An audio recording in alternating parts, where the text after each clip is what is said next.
AG ನ್ಯೂಸ್ಗೆ ಸ್ವಾಗತ. ಕಬ್ಬೂರ ಗ್ರಾಮದಲ್ಲಿ ಜಲಕುಂಭ ನಿರ್ಮಾಣ ಮಾಡುವ ಉದ್ದೇಶದಿಂದ ಪೈಪ್ಲೈನ್ ಕಾಮಗಾರಿ ನಡೆದಿತ್ತು. ಆದರೆ ಕಾಮಗಾರಿ ನಡೀತಾ ಇದ್ದ ಸ್ಥಳದಲ್ಲಿ ಜವರಾಯ ಹೊಂಚು ಹಾಕಿ ಕುಳಿತಿದ್ದದ್ದು ಅವರ್ಯಾರಿಗೂ ಗೊತ್ತಾಗಲೇ ಇಲ್ಲ.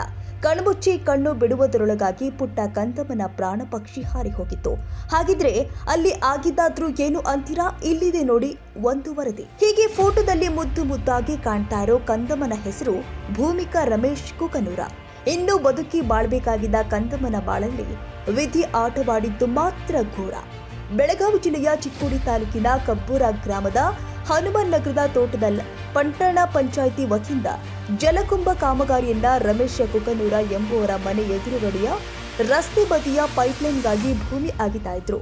ಮನೆಯ ಬಳಿ ಆಟವಾಡ್ತಾ ಇದ್ದ ಪುಟ್ಟ ಕಂದಮ್ಮ ಜೆಸಿಬಿಯ ಮುಂದಿನ ಬಕೆಟ್ಗೆ ಸಿಲುಕಿ ಮೃತಪಟ್ಟಿದೆ. ಜೆಸಿಬಿ ಚಾಲಕನ ಅಜಾಗರೂಕತೆ ಹಾಗೂ ನಿರ್ಲಕ್ಷ್ಯದಿಂದಾಗಿ 2 ವರ್ಷದ ಪುಟ್ಟ ಕಂದಮ್ಮ ಗಂಭೀರವಾಗಿ ಗಾಯಗೊಂಡಿದೆ. ಕೂಡಲೇ ಕಬ್ಬೂರು ಪ್ರಾಥಮಿಕ ಕೇಂದ್ರಕ್ಕೆ ಚಿಕಿತ್ಸೆಗೆಂದು ತೆರಳಿದ್ದಾರೆ. ಜೆಸಿಬಿ ಯಂತ್ರದ ಅಬ್ಬರಕ್ಕೆ ಪುಟ್ಟ ಕಂದಮ್ಮನ ಜೀವ ಅದಾಗ್ಲೇ ಮಮ್ಮೂಲ ಮರಗಿತ್ತು. ಚಿಕಿತ್ಸೆ ಫಲಕಾರಿಯಾಗದೆ ಪುಟ್ಟ ಭೂಮಿಕಾ ಇಹಲೋಕ ತ್ಯಜಿಸಿದ್ಲು. ಪುಟ್ಟ ಕಂದಮ್ಮ ಭೂಮಿಕಾ ಮೃತಪಟ್ಟು 1 ವಾರ ಕಳೆಯುತ್ತಾ ಬಂದರೂ ಕೂಡ ಸೌಜನ್ಯಕ್ಕಾದರೂ ಪಟ್ಟಣ ಪಂಚಾಯಿತಿಯ ಅಧಿಕಾರಿಗಳು ಭೇಟಿ ನೀಡಿ ಸಾಂತ್ವನ ಹೇಳುವ ಕೆಲಸ ಮಾಡಿಲ್ಲ. ಇನ್ನು ಕಾಮಗಾರಿ ಪಡೆದಿದ್ದ ಗುತ್ತಿಗೆದಾರ ಅಂತೂ ಮೃತರ ಕುಟುಂಬಸ್ಥರ ಮನೆ ಕಡೆ ಕಣ್ಣು ಹಾಕಿ ನೋಡುವ ಗೋಜಿಗೂ ಹೋಗಿಲ್ಲ. ನಮ್ಮ ಮಗು ಮೃತಪಟ್ಟು 5-6 ದಿನಗಳು ಕಳೆದಿದೆ, ಆದರೆ ಇಲ್ಲಿಯ ತನಕ ಸಂಬಂಧಪಟ್ಟ ಅಧಿಕಾರಿಗಳು ನಮಗೆ ಸಾಂತ್ವನ ಹೇಳಿಲ್ಲ. ಇಡೀ ಗ್ರಾಮದ ಜನತೆ ಬಂದು ನಮಗೆ ಧೈರ್ಯ ತುಂಬುತ್ತಿದ್ದಾರೆ, ಆದರೆ ಸ್ಥಳೀಯ ಸಂಸ್ಥೆ ನಮ್ಮ ದುಃಖದಲ್ಲಿ ಭಾಗಿಯಾಗಿಲ್ಲ. ಹೀಗಾಗಿ ಸಂಬಂಧಪಟ್ಟ ಅಧಿಕಾರಿಗಳು ಇನ್ನು ಮುಂದೆ ಇಂತಹ ಘಟನೆಗಳು ಆಗದಂತೆ ನೋಡಿಕೊಳ್ಳಬೇಕು. ನಮ್ಮ ಮಗುವಿನ ಜೀವಕ್ಕೆ ಬೆಲೆ ಇಲ್ಲದಂತಾಗಿದೆ. ಅಧಿಕಾರಿಗಳು ಇಲ್ಲಿಯ ತನಕ ಯಾವುದೇ ಕ್ರಮ ಕೈಗೊಂಡಿಲ್ಲ. ಗುತ್ತಿಗೆದಾರನನ್ನ ಲೈಸೆನ್ಸ್ ರದ್ದುಗೊಳಿಸಿ ಆತನನ್ನ ಕಪ್ಪು ಪಟ್ಟಿಗೆ ಸೇರಿಸಬೇಕು ಅಂತ ಆಗ್ರಹಿಸಿದ್ದಾರೆ. ಇದು ಪಟ್ಟಣ ಪಂಚಾಯಿತಿ ಸಾರ್ವಜನಿಕ ಕುಡಿಯುವ ನೀರಿನ ಕೆಲಸ. ಗುರುವಾರ ಇದು ಬೋರ್ ಹೊಡೆದು ಅಲ್ಲಿ ಕುಡಿಯುವ ನೀರಿಗಾಗಿ ಬೋರ್ವೆಲ್ ಹೊಡೆದು 2 ವರ್ಷ ಆಯಿತು. ಆಮೇಲೆ ಇಲ್ಲಿ ತನಕ ಅದ್ರ ಪೈಪ್ಲೈನ್ ಮಾಡಿರಲಿಲ್ಲ. ಇದು ಮೊನ್ನೆ ಗುರುವಾರ ದಿನ ಅವರು ಪೈಪ್ಲೈನ್ ಮಾಡೋ ಸಲುವಾಗಿ JCB ತೊಗೊಂಡು ಬಂದಿದ್ದರು.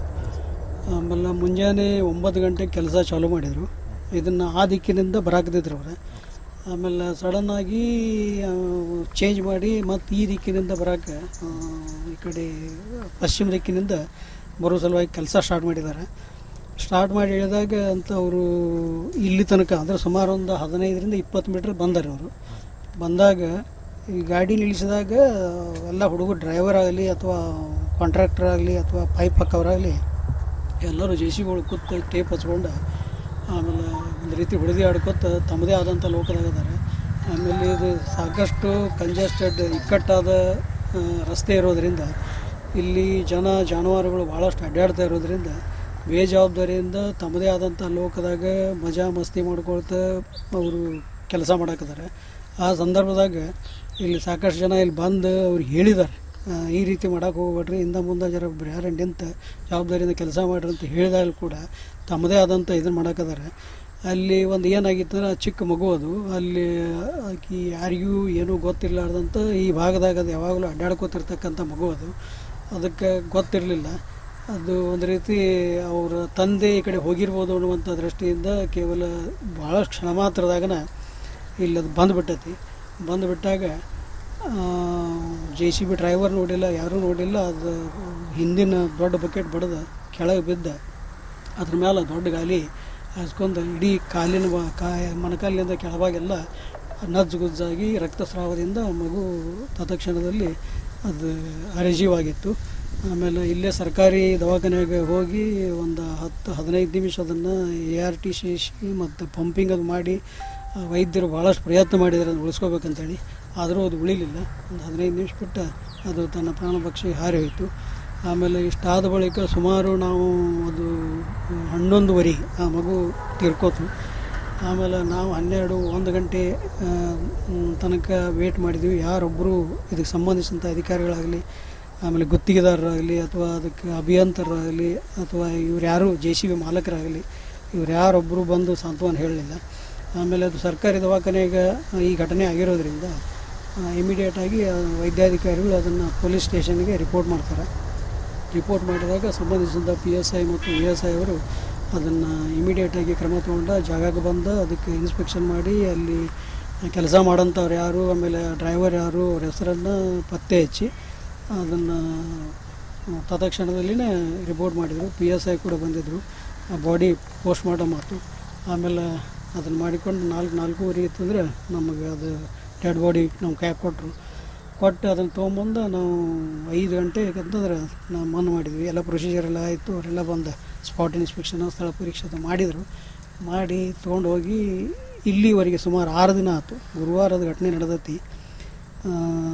ಇಲ್ಲಿ ತನಕ 6 ದಿವಸ ಆಯ್ತು. ಇವತ್ತಿನ ತನಕ ಇವತ್ತು ಮುಂಜಾನೆ ಸಂಬಂಧಿಸಿದ ಒಬ್ಬ ಚೀಫ್ ಆಫೀಸರ್ ಮತ್ತು ತನ್ನ ಒಂದು 3 ಜನ ಸಿಬ್ಬಂದಿಯನ್ನು ಕರ್ಕೊಂಡು ಇಲ್ಲಿ ಬಂದಿದ್ದರು.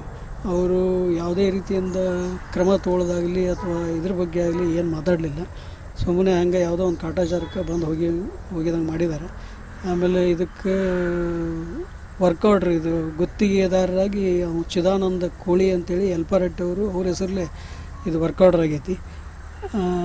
ಅವ್ರ ಬದಲಾಗಿ ಇಲ್ಲಿ ಅವ್ರು ಯಾರೂ ಬಂದಿಲ್ಲ, ಅವನಂತೂ ಬಂದಿಲ್ಲ. ಅವ್ರ ಬದಲಾಗಿ ಕೆಲಸ ಮಾಡ್ತಕ್ಕಂಥ ಒಬ್ಬ ಬಣಾಜ್ ಅಂತೇಳಿ ಏನೋ ನಮಗೆ ಹೆಸರು ಕೇಳಿ ಬಂತು. ಅವರು ಇಲ್ಲಿ ಕೆಲಸ ಮಾಡ್ತಾಯಿದ್ರು. ಆಮೇಲೆ ಅವರು ಕೂಡ ಜಾಗದಾಗಿದ್ದರು.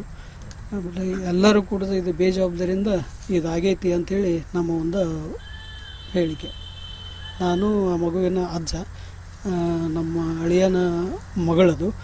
ಆಮೇಲೆ ನಾವು ಇಡೀ ನಮ್ಮ ಕುಟುಂಬ ಸಿಕ್ಕಾಪಟ್ಟೆ ಒಂದು ರೀತಿ ದುಃಖದ ಸಾಗರದಲ್ಲೇ ಮುಳಿಯೈತಿ. ಇಡೀ ನಮ್ಮ ಕುಟುಂಬದಲ್ಲಿರ್ತಕ್ಕಂಥ ಇಡೀ ಸಂತೋಷವನ್ನು ಆನಂದವನ್ನು ಕೊಚ್ಕೊಂಡು ಹೋದಂಗೆ ಆಗೈತಿ. ಭಾಳಷ್ಟು ಆಘಾತಕಾರಿ ಆದಂಥ ಒಂದು ಸನ್ನಿವೇಶದಲ್ಲಿ ನಾವೆಲ್ಲ ಇದ್ದೀವಿ. ಈ ತೋಟದ ಜನ ಇದ್ದೀವಿ. ಆಮೇಲೆ ಊರಾಗಿನ ಜನ ಎಲ್ಲ ಮೊಮ್ಮಲ ಮರಿಗೆ ಇಲ್ಲೆಲ್ಲ ದಿನಾಲು ಸಾವಿರಾರು ಗಂಟಲೆ ಬಂದು ನಮಗೆ ಸಾಂತ್ವನ ಹೇಳ್ತಾ ಇದ್ರು ಕೂಡ ಇಲ್ಲಿಯವರೆಗೆ ಯಾವೊಬ್ಬ ಅಧಿಕಾರಿ ಆಗಲಿ ಅದಕ್ಕೆ ಸಂಬಂಧಿಸಿದ ಗುತ್ತಿಗೆದಾರಾಗಲಿ ಯಾರೊಬ್ಬರು ಬಂದ ಸೌಜನ್ಯಕ್ಕಾಗಿ ಆದರೂ ಮಾನವೀಯತೆ ದೃಷ್ಟಿಯಿಂದ ಸಾಂತ್ವನ ಹೇಳುವಂಥ ಕೆಲಸ ಮಾಡಲಿಲ್ಲ. ಅದಕ್ಕೆ ಈಗ ನಮ್ಮದೊಂದು ಏನಂತಂದರೆ ಇವರಿಗೆ ಇನ್ನೊಮ್ಮೆ ಇಂಥ ಮುಂದಿನ ದಿನಮಾನಗಳಲ್ಲಿ ಈ ಗುತ್ತಿಗೆದಾರರಾಗಲಿ ಅಥವಾ ಅಧಿಕಾರಿಗಳಾಗಲಿ ಇಂಥವೆಲ್ಲ ಘಟನೆಗಳು ಸಂಭವಿಸಿದಂತೆ ಅವ್ರ ಮೇಲೆ ಕ್ರಮ ತಗೋಬೇಕು ಅಂಥೇಳಿ ನಾವು ಸಂಬಂಧಿಸಿದ ಅಧಿಕಾರಿಗಳನ್ನು ಒತ್ತಾಯ ಮಾಡ್ತೀವಿ. ಈ ರೀತಿ ಬೇಜವಾಬ್ದಾರಿತನ ಆಗಬಾರ್ದು.